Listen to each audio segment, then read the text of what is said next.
Toyota timing belt light on these older Toyotas, but with the digital display. This is how to reset the light using the key sequence.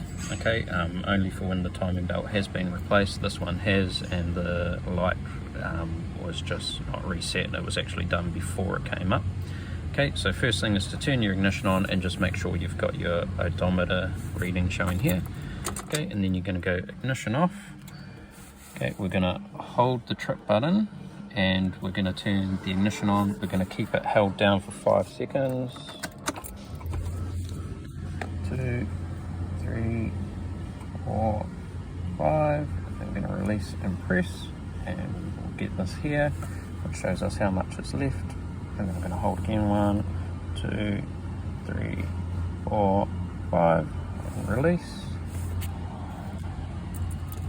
And it goes back to the odometer,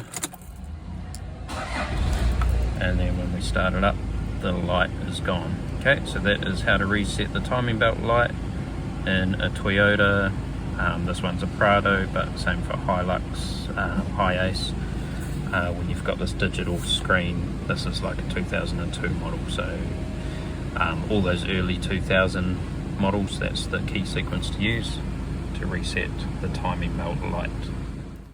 Okay, I hope that has helped you out today. Don't forget to click the like button and also click the subscribe while you're there. We've got a bunch of diagnostic solutions and tips and tricks for professional mechanics like ourselves, and also for the serious DIYers at home. So click that subscribe and the bell so you get notified, and we will see you in the next video.